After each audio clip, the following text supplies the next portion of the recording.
आत्मा की प्रेरणा, आत्म कल्याण की प्रेरणा, धूम ज्योतिष कारों के साथ ही साथ ये भी इनको प्रेरणा दी जाती है कि अति आवश्यक है, अति जरूरी है, और ये मुख्य जलम जात का आपका यही काम है। बाकी काम आपके शरीर रक्षा के लिए बहुत सीमित है, आत्मरक्षा के लिए विशाल काम है आपका। इसको आपने पीछे कर दिया, इसको जो सीमित था उसको आगे कर दिया, और आगे और पीछे वाला दोनों भूल गए। तो मैं पहले आपको अनमोल जी दे दूं, हमारी बात को बड़े ध्यान से सुने। ये मैं अपील करूंगा और प्रार्थना करूंगा कि आप सभी लोग शाकाहारी हो जाओ। जितने अनाज है, सब्जी है, दूध है, घी है, फल है, सूखे और गीले, उनको दिन में 100 बार आप खाओ, आपके लिए मना नहीं। सब के सब हिंदू, मुसलमान, सिख, ईसाई शाकाहारी बनो। और कोई भी आदमी, मेरी अपील प्रार्थना, चाहे हिंदू हो, चाहे मुसलमान, चाहे सिख हो, चाहे ईसाई हो, शराब पीना बंद कर दे। जो कोई भी शराब पिएगा उसका घर बर्बाद, उसके बच्चे बर्बाद, उसकी स्त्री बर्बाद, उसका धन बर्बाद, उसका धर्म बर्बाद। कोई भी शराब पिएगा वो झूठ बोलेगा, धोखा देगा, बेईमानी करेगा, चोरी करेगा। कोई भी शराब पिएगा बच्चों को मारेगा, स्त्री को मारेगा, अड़ोस पड़ोस में गाली और गलौज देगा। तो ये विनती और प्रार्थना है कि आप ऐसा काम न करो जिससे आपके बच्चे दुखी हो, आपकी देवी दुखी हो जाए, और जिससे कि धन खत्म हो जाए। ऐसा कोई काम मत करो।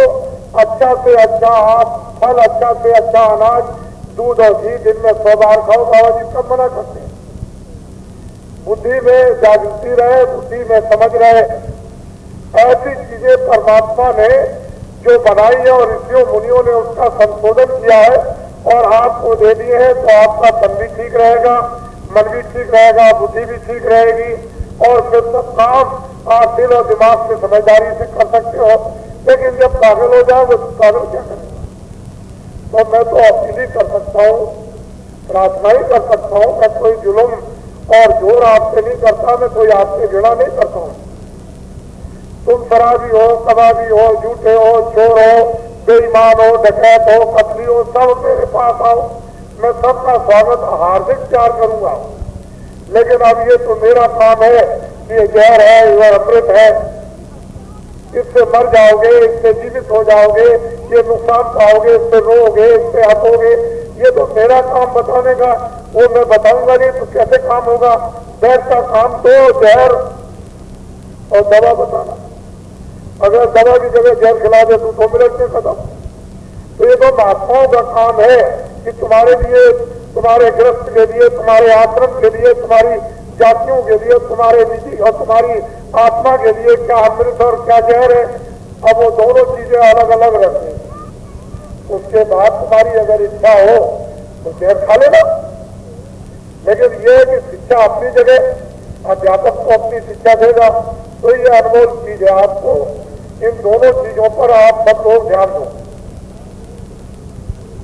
बिना भगवान भजन के आए हुए जीवन के कष्ट, कलेश, मुसीबतें, बीमारियां, रोग और धोख और लड़ाई और झगड़े, ये बेमनुष्यता और छल और कपट और झूठे मुकदमे और झूठी गवाहियां और लूट और पाट, ये नहीं जा सकता।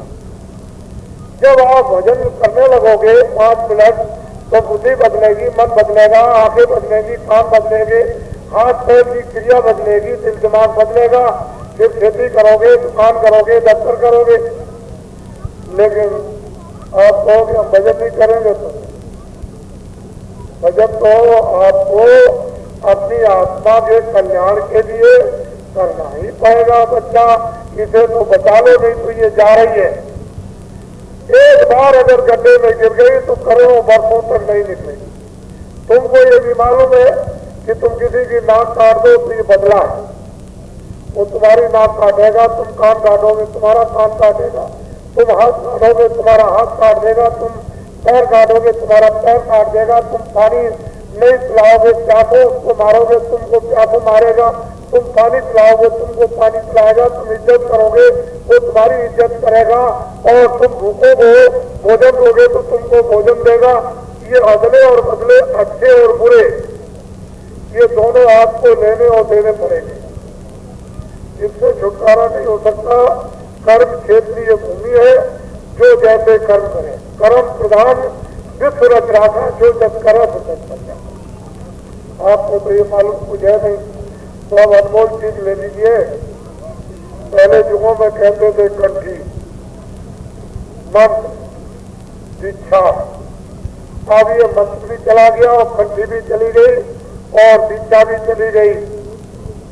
अब यह सच्चा नाम था, इसके एवज में कुछ लिया जाता है। वो नहीं कि हम जा रहे कंठी माला करने के लिए तो 20 आने दे देंगे, वो नहीं। जो तुमने पाप किए हैं उनको दक्षिणा में दे दो। ये लीजिए दक्षिणा, जो मैंने बुराई की है, झूठ बोले, धोखा दिया, कत्ल किया है, चोरी की, वो तो कोई नहीं। अरे ये कौन ये चाहता है कि हमारे घर में कत्ल हो, हमारे घर में चोरी हो, हमारा बच्चा चोरी करे, हमारी स्त्री चोरी करे? कोई आदमी नहीं चाहता, चोर भी नहीं चाहता कि हमारे घर में चोरी हो, डकैत भी नहीं चाहता कि हमारे घर में डकैती हो। लेकिन अब यह कि करोगे तो ये जो बुराई है उसको दक्षिणा में उनको दे दो जिनसे एक चीज मिल जाए। इसके एवज में अमोलक धन, जिसको कहते हैं आत्मा, आत्मा का खजाना, रूह का खजाना, आत्मा का धन, इस एवज में मिल जाए तो बुराई दे दो, गंदगी चीज दे दो। अरे धोबी भी जब तुम्हारे कपड़े ले जाता है तो ऐसे वैसे कपड़ा धोके नहीं देता है, रेल में डालेगा, उसको रात भर बत्ती पे चढ़ाएगा, सुबह नदी के किनारे ले जाकर पट्टे पर मारेगा। वो कपड़ा भी अपना आता सूट देता है कि ये लो, तुम जैसे चाहो हमको अपनी तबीयत से साफ कर दो। ये तन रूपी कपड़ा, ये जिस्म रूपी कपड़ा, ये शरीर रूपी कपड़ा तुम अगर किसी फकीर और महात्मा को थोड़े दिन के लिए दे दो तो धो धा करके बिल्कुल साफ कर दें। मन भी साफ, बुद्धि भी साफ, चित्त भी साफ, अंतःकरण भी साफ और आत्मा भी साफ, तब परमात्मा का दर्शन, तब खुदा का दीदार। ऐसे दीदार दर्शन नहीं होता है। तो आपको गंदगी तो देनी पड़ेगी और अच्छी चीज आपको लेनी होगी। उसके बाद में बर्तन को साफ करना ही होगा। खराब बर्तन में दूध रख दिया जाए तो फट जाएगा। नापाक दिलों में अगर दया दे दी जाए तो खत्म हो जाएगी। लेकिन अगर साफ हृदय, पवित्र हृदय कर दिया जाए और रख दिया जाए तो फिर हो गया। तो अमोलक चीज आप ले लीजिए। अब बाबा जी की बात को सुनिए। ये जो आपके सामने बैठा है आदमी, इसका नाम है तुलसीदास। आश्रम है मथुरा में। मैं सारे हिंदुस्तान में जय गुरुदेव नाम का प्रचार करता हूँ। जय गुरुदेव नाम उस परम पिता परमात्मा ब्रह्म का, उस खुदा का, उस अल्लाह का नाम है, किसी आदमी का नहीं। मैंने तीनों परिचय आपको दे दिए। अब हमारे जो छात्र आए हुए हैं अपनी वस्तु को लेने के लिए खड़े रहेंगे। जो हमारे काश्तकार हैं वो अपनी चीज लेकर जाएंगे। जो हमारे छोटे बड़े दुकानदार आए हैं वो अपनी चीज के लिए खड़े रहें। और जो हमारे कर्मचारी अधिकारी यहाँ पर आए हुए अपनी चीज लेकर जाएंगे। लेकिन मानव आत्माओं की चीज भी ले लीजिए। ये अलग है, वो अलग है। अपनी अपनी चीज वो भी लेके जाओ, एक ही ले लो। दोनों चीजों को आपको बांट दूंगा। जो आपके पसंद आ जाए रख लेना, लेकिन कोई ना कोई तो पसंद आ जाएगी। ऐसा नहीं कि कोई चीज पसंद ना आए। किसी किसी को सब पसंद आ जाएगा, किसी को कम आएगा, किसी को ज्यादा आएगा, किसी को सब चीजें जो है 2 दिन के बाद पसंद आ जाएंगी, 4 दिन के पास पसंद आ जाएंगे, लेकिन कोई ना कोई चीज तो आपको अभी पसंद आ जाएगी। तो पहले अमोलक वस्तु लीजिए आप सब लोग एक साथ। ये नामदान है, इसको कहते हैं दीक्षा मंत्र। ये जब ले लिया जाता है तो 2 मिनट 10 मिनट 15 मिनट खेत में, खलिहान में, घर में, घर के बाहर, कहीं भी नदी के किनारे, तालाब के किनारे 2 मिनट 4 मिनट 10 मिनट भगवान का भजन करना। जब आप भगवान का भजन करोगे तब देखोगे कि इसके अंदर में कितना बड़ा खजाना भरा हुआ। वो दिव्य खजाना, अलौकिक खजाना, अलौकिक आनंद, अलौकिक ज्ञान और अलौकिक शक्ति और अलौकिक प्रेम।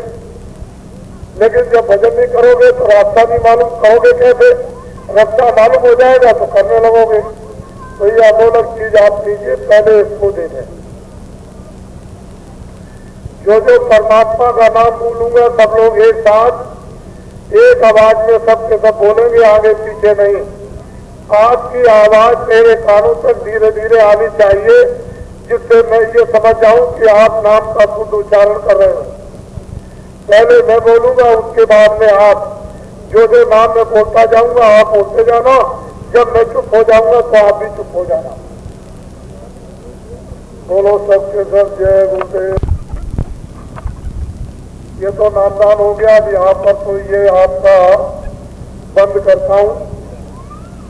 भूम जोता खितियार कांतकारों,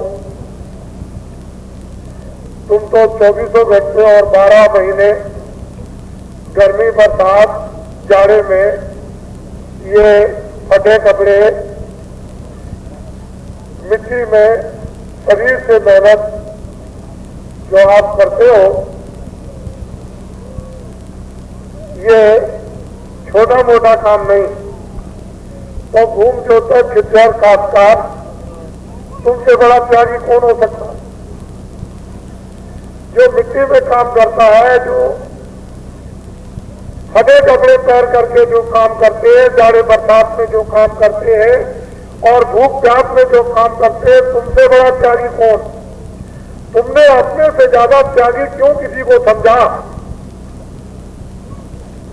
जब तुमने अपने से बड़ा त्यागी समझ लिया, अरे शारीरिक त्याग तुम्हारा सबसे बड़ा, आत्मा का त्याग तो तुम छोड़ दो, आत्मा की सिद्धि तो तुम छोड़ दो, लेकिन शरीर की सिद्धि और शरीर की उदारता और शरीर की मेहनत, इससे बड़ा और त्याग कोई क्या कर सकता है? तो भूम जोतक खितियार कांतकारों के संगठन का ये आयोजन जो आपके सामने इतना बड़ा जो हो रहा है, उसका आप देखो कि भूम जोतक खितियार कांतकारों का विधिवत पूजन के साथ में वो झंडा 1001 आदमियों के साथ में वो फहराया गया। उसमें 5 कन्याएं थी और पूजन करने वाले भूम जोतक खितियार ये कांतकार अलग थे। 1001 जो आपने इस झंडे को पकड़ा है, ये विधिवत झंडा फहराया गया। ये झंडा किसका है? भूम जोतक खितियार कांतकारों का। ये जो सामने आप देख रहे हो झंडा, ये जय गुरुदेव, ये भगवान का नाम है। और उधर में देख रहे हो आप, उधर वो 60 वालों का दूरदर्शी, वो अलग है, उससे कोई मतलब नहीं। ये भगवान का और ये भूम जोतक खितियार ये कांतकारों का, ये आपके सामने ही दिखाई दे रहा। बड़े ध्यान से सब लोग सुनेंगे। आज हमारे देश में कांतकार जो भूम जोतक हैं वो बड़े दुखी हैं, बड़े परेशान हैं, रोते हैं, चिल्लाते हैं, इनकी कहीं फरियाद, कहीं सुनवाई नहीं होती। मैंने पूरा देश में इन भूम जोतक खितियार कांतकारों का अध्ययन कर लिया। ये बड़ी भारी भयंकर परिस्थिति में फंसे हुए हैं। उस परिस्थिति में बीमारी है, उस परिस्थिति में गरीबी है, उस परिस्थिति में लूटे जाते हैं, मारे जाते हैं, सताए जाते हैं, अन्याय किया जाता है, झूठे मुकदमे, झूठी गवाहियां, तरह तरह की परेशानियां हमारे भूम जोतक खितियार कांतकारों को मिल रही है। इनकी तरफ से कोई भी सुनने वाला नहीं है।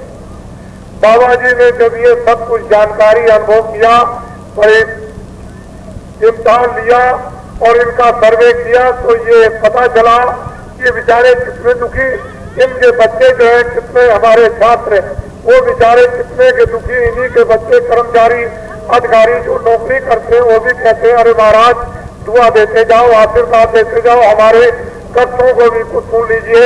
छात्र कहते हैं हमको नौकरी नहीं मिल रही है, दुकानदार ये कहते हैं अरे महाराज कुछ हमारी भी बात सुनोगे कि नहीं सुनोगे, हम बहुत सताए जा रहे हैं, हमको लूटा जा रहा, घर घर में तलाशी दी जा रही है, कुछ हमारी भी सुनते जाइए और हमको भी कुछ आशीर्वाद दीजिए। इनके विचारों की देशनियां अलग घबरा रहे। मूल यह है कि महान तत्व देश में मानव जनता महान पीड़ा में, उधेड़ दिन में इसको कोई सहारा नहीं मिलता। बाबा जी ने भून ज्योतक शिक्षक संस्कारों की आधारशिला 10 सितंबर देवलखा गांव तहसील केसरगंज जिला बहराइच में 10 सितंबर 1987 को रखी। भून ज्योतक शिक्षक संस्कारों के संगठन की आधारशिला 10 सितंबर 1987 को देवलखा ग्राम तहसील केसरगंज जिला बहराइच में रखी गई। आधारशिला तो कहीं भी सुना करके रख दी जा सकती है और भूम ज्योतक शिक्षक संस्कारों का पहला काम इनके संगठन का टुटियारा ग्राम तहसील संडीला जिला हरदोई में हुआ 5 नवंबर को। इतना विशाल कार्यक्रम टुटियारा ग्राम में तहसील संडीला में उस मैदान में जो पहला ये काम था भूम ज्योतक शिक्षक संस्कारों के संगठन का हुआ, वो दुनिया के तमाम लोग चकाचौंध हो गए। और दूसरा काम आपके अबोध का, ये तहसील आपके ये पापी में है, मछली से है, लेकिन जो बड़ा कस्बा आपका मुगराबाद था तो ये ग्राम अमोदपुर में ये आपके हो रहा। ये छोटा मोटा काम नहीं, बड़े ध्यान से आप सुनेंगे। मुझे सब कुछ है। आज ये झंडे के वक्त में प्रार्थना की गई और प्रतिज्ञा। ये इस झंडे के समक्ष है, झंडे के नीचे जनमानस के समक्ष झंडे के नीचे प्रार्थना की गई कि जो भी इसके सामने वचन दिया जाएगा वो सब का सब पूरा किया जाएगा। ठहर जाओ, चलो जंगलवासियों, चलो जंगलवासियों। आप लोग बच्चियों को बैठा दो। भूम ज्योतक शिक्षक संस्कारों का संगठन देश में इतनी जल्दी तैयार हो जाएगा, भारतवर्ष के लोग इसको देखते देखते चकित रह जाएंगे।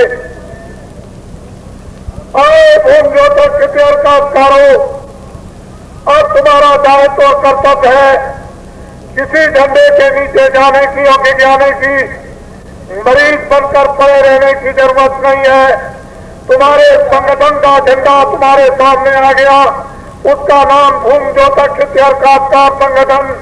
आए देश के भूम ज्योत को तुम अपने झंडों को हिंदू मुसलमान सिख ईसाइयों हाथ में ले लो, किसी को झंडे के सामने नीचे जाने की जरूरत नहीं है। अगर तुमने बाबा जी की बात को मान लिया, बाबा जी को तुम्हारे लिए बड़ा दर्द हुआ, बड़ी चिंता हुई। अपनी अपनी जगह बैठे रहो, बैठे रहो अपनी अपनी जगह। और भूम ज्योत को देवियों और भूम ज्योत को गए बच्चों और भूम ज्योत को तुम अपनी आंखों को खोलो और कानों को और बुद्धि से अपना काम लो। ये मैदान में अद्वितीय काम हो रहा है।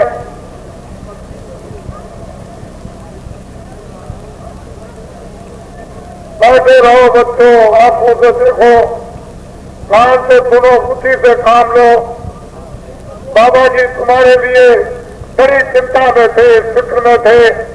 रोते और चिल्लाते थे, आदमियों की तैयारी कर रहे थे तुम्हारे लिए, तुम ये न कह सको कि हमारे लिए कुछ नहीं हुआ है।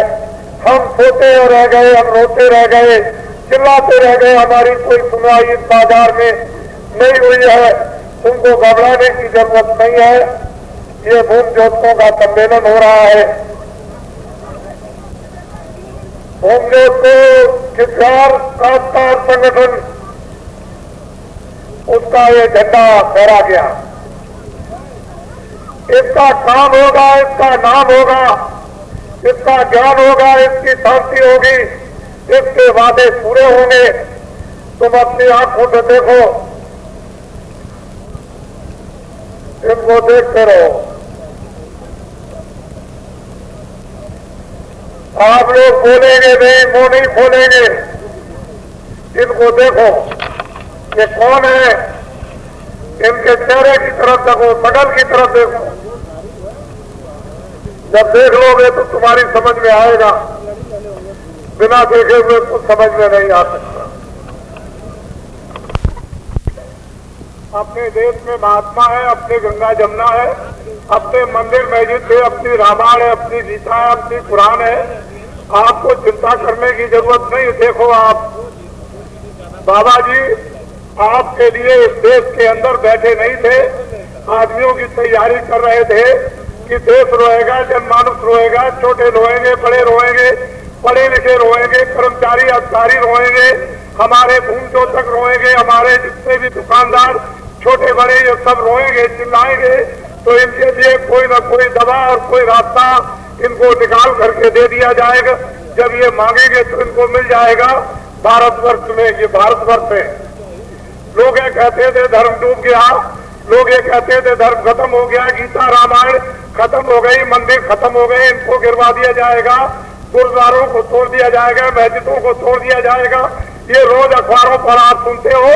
लेकिन ये भूमि जोतक खिच्चर काश्तकार जो संगठन का जो दूसरा काम इस अमोद गांव में जो हो रहा, ये कोई रेडियो और अखबारों पर नहीं।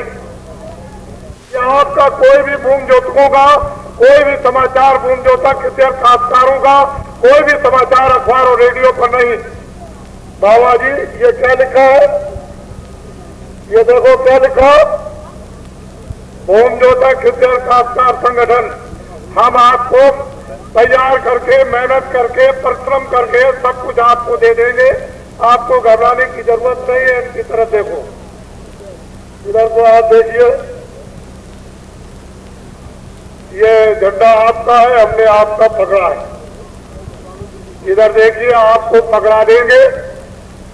वो भगवान का झंडा है, देखो, जिस पर खाली जय गुरुदेव, गुरु ब्रह्मा, गुरु विष्णु, गुरु महेश्वरा, जय जय हनुमान गोसाई कृपा करो।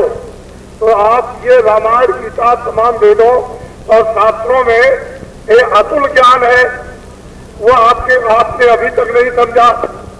तो ये देखो, ये आपको तैयार करके देंगे और ये आपको वचन दिया जाता है, उसको आप सुनेंगे।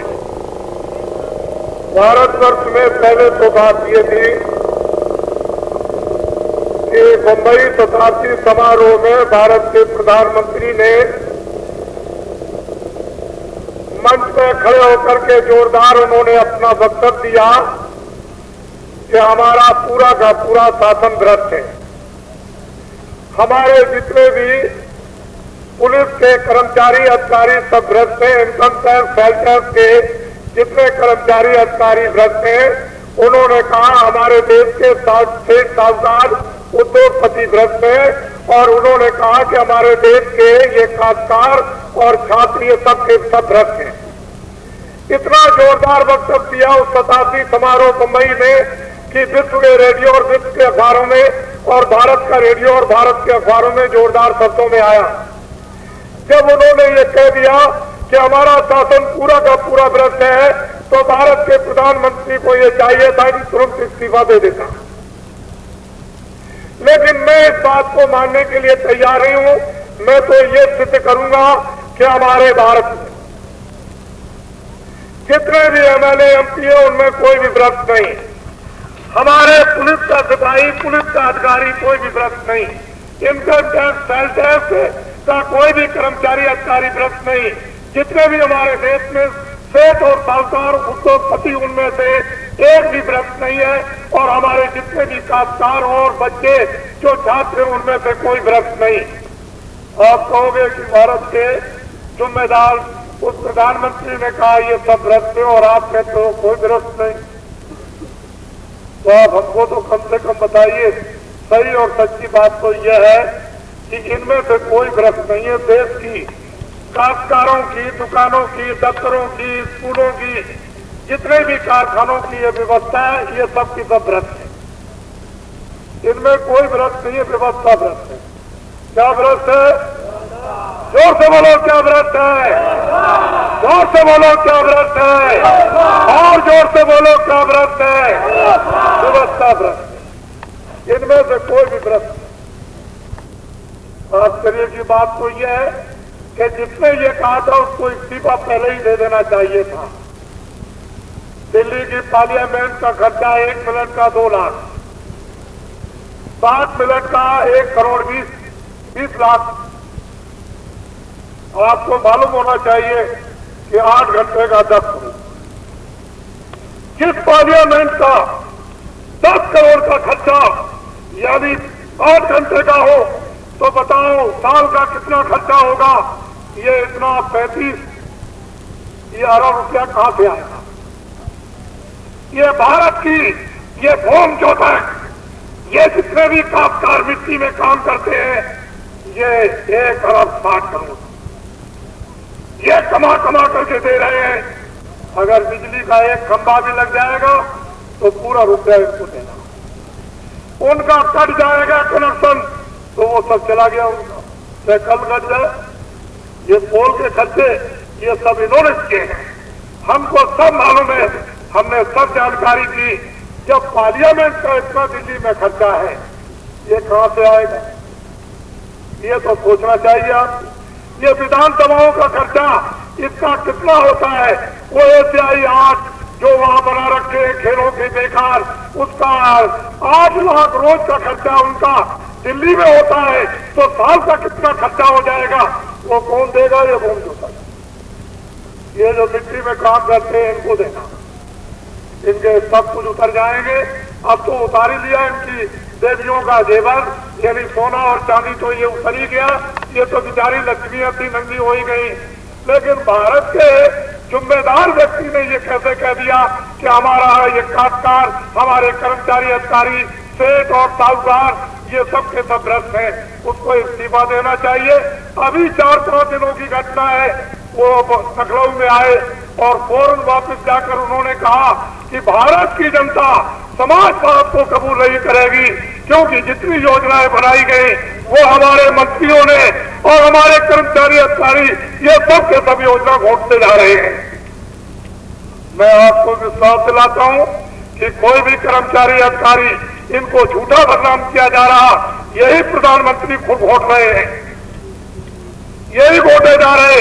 जब विदेशी मुल्कों में जब इस जनता का आपने धन इकट्ठा कर लिया और विदेशों में जाकर के लाखों ने और खातों में आकर से धन जमा कर दिया है, उसको अभी तक नहीं बताया जा रहा। ये छुपने वाला नहीं है। इनको देखिए, ये आप इनको देखिए, इनकी तरफ देखिए, और ये देखिए बेचारे एक फिर महाराज हमारे ऊपर दया किए जाओ। सिपाही आता है कि बड़ी परेशानी है। क्यों भाई? चले गए, हमको ऊपर से आदेश आया है कि जल्दी से पकड़ के ले आओ नसबंदी करने के लिए, नहीं तो तुमको तनख्वाह नहीं मिलेगी और तुमको नौकरी से निकाल दिया जाएगा। मेरे पास में रोज ही शिकायतें आती है, अरे डॉक्टरों क्यों ऐसा काम करते हो, मत करो। अरे भाई वो मतलब यह है कि इसमें क्या रखा हुआ। मैं तो बहुत दिनों से देख रहा हूँ नसबंदी के अभियान को छोटे रूप में नहीं चलाया गया, बहुत बड़े रूप में चलाया गया, और अपनी जनसंख्या अगर आप नहीं कम कर सके तो आगे कम होने वाली नहीं है। अब तो ये आपको करना चाहिए कर्मचारी अधिकारियों को कि फौरन नाम लिखो और नाम लिख करके रजिस्टर पर चढ़ाओ, और डॉक्टरों की इतनी मेहरबानी होना चाहिए कि हाँ ठीक है, हो गया। भारत का प्रधानमंत्री किसी की धोती खोल करके तो देखेगा नहीं किसकी नसबंदी हुई करने, वो तो देखने वाला है नहीं। क्यों? तो वहां तो फौज फाटा लगा हुआ, इतना फौज फाटा लगा हुआ है कि बहुत मुश्किल है, तो वो तो भारत का प्रजातंत्र ही खत्म हो गया, वो तो चला ही गया। अरे भारत के प्रधानमंत्री को जो जनप्रिय हो उसको तो ऐसा है कि एक भी सिपाही रखने की जरूरत नहीं, वो तो इतना जनप्रिय है, चाहे वो अच्छे काम करेगा जनता उसको अपने हृदय में बैठाएगी। लेकिन ये है कि जब खराब काम होंगे तब कैसे जनता अपने हृदय में बैठा, बहुत मुश्किल है। तो अभी उन्होंने ये कह दिया है कि भाई ये हमारे अधिकारी और कर्मचारी और हमारे मंत्री ये सब योजना घोटे जा रहे हैं। अरे इनको क्यों बदनाम करते हो, ये कुछ नहीं है, तो बेचारे बड़े परेशान है। ये तो कहते हैं महाराज हमको जितनी तनख्वाह मिलती है बाल बच्चों में पूरा ही नहीं पड़ता, हम क्या करें, बड़ी तकलीफ में बड़ी परेशानी में है। ये कहते हैं, उधर वो कह रहे हैं, ये देख साहूकार कि हमारे घरों में रोज छापा डाला जाता है, ये हमारे काश्तकार अलग हो रहे हैं। तो मैंने इन सब के लिए दवा बना दी। मैं ये झंडा पकड़ के घूमो तक खितियर काश्तकारों का झंडा पकड़ के और इस झंडे के नीचे अमोदपुर गांव और मुगराबाद शाहपुर कस्बे के बीच में ये हम घूम चौथ को इन खितियरों से ये प्रतिज्ञा और वादा करते हैं कि आप लोग हमारा साथ दे दें थोड़ी देर के लिए। क्या साथ दे दो, अपने झंडे को ले। ये घूम जोते खितियर काश्तकार संगठन का झंडा ये सब के सब ये पकड़ रहे हैं। जितने भी झंडे लोगों के नीले पीले हरे ये सब के सब जिनके पास जाकर नीचे यानी मरीज बन जाते हो और रोते और गिड़गिड़ाते और चिल्लाते रहते हो, कोई सुनवाई नहीं। जब तुम ये झंडा पकड़ लोगे, अगर हिंदुस्तान के वो लोग नीले और पीले झंडे फेंककर तुम्हारे झंडे के नीचे अगर ना आ जाए तो बालाजी को बाला ध्यान नहीं जाएंगे। इस अपने झंडे को आप पकड़ ले। मैं आपके झंडे को पकड़ के प्रतिज्ञा करता हूं और ये वादा करता हूं कि हमारे हिंदुस्तान के भूमि जोतक खितियर इन काश्तकारों ने अपना संगठन तैयार कर लिया। तो मैं ये पहला हिंदुस्तान में व्यक्ति हूं कि 40 वर्षों से जितने भी इन काश्तकारों के ऊपर में सरकारी कर्जे लदे हुए हैं, सबसे बड़ा कर्जा ट्रैक्टर का।